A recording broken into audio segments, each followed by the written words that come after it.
You don't want your name attached to this mortgage. You don't want someone to know that you are the one who lent the money to this borrower to buy this property or refinance this property for whatever reason.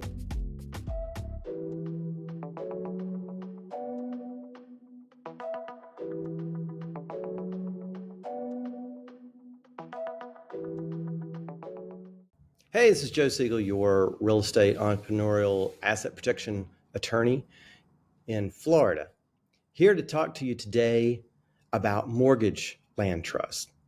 While you may know that land trust can hold land in trust, land trust can also hold any other interest in land in trust, and that includes mortgages. So we've been receiving a lot of calls about people wanting to put mortgages into a land trust. Why would you do this? Well, there's a few reasons why you would put a mortgage into a land trust and let a third-party trustee hold it rather than you holding it in your name. Number one, you want the privacy. You don't want your name attached to this mortgage. You don't want someone to know that you are the one who lent the money to this borrower to buy this property or refinance this property for whatever reason. You just don't want people knowing that you have money enough to lend to people. Number two, maybe there are multiple lenders who have come together. You've all come together and maybe there's three of you and each of you have a 1/3 interest in this mortgage. And it's just going to be too unwieldy to put all of your names as to a 1/3 interest undivided in that mortgage. It's just too big. And number three, it just makes it easier whenever you go to foreclose, should you ever have to do that.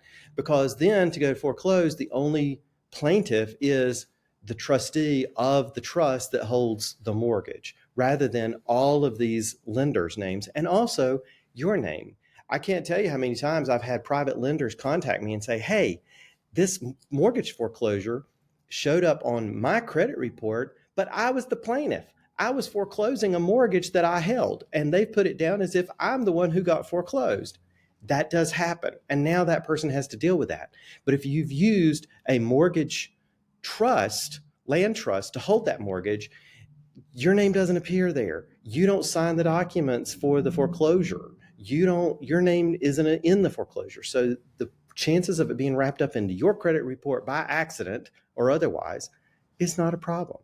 So always remember, you can also use a land trust to hold mortgages. They don't just have to hold land. And we provide that service if anybody ever needs it. We do mortgage trusts. You can hold multiple mortgages in one mortgage land trust. There's no reason to do a separate land trust for each mortgage unless you have different lenders in the background, but as beneficiaries. But otherwise, you can have as many mortgages held by one trust as you want, because the liability is very low, provides you that anonymity, provides you that protection that your name doesn't get wrapped into a foreclosure by accident. And it just simplifies naming on the mortgage that it's the trustee of the such and such trust as the trustee of the mortgage. And that's it. It keeps everything else about you out. So if you ever need that, give us a call. Otherwise, until then, trust this. Thanks for listening to this edition of Trust This. If you got something out of it, please press like and subscribe and give us a 5-star review to help us reach others who can benefit from this series. Until next time, keep aspiring to a better life.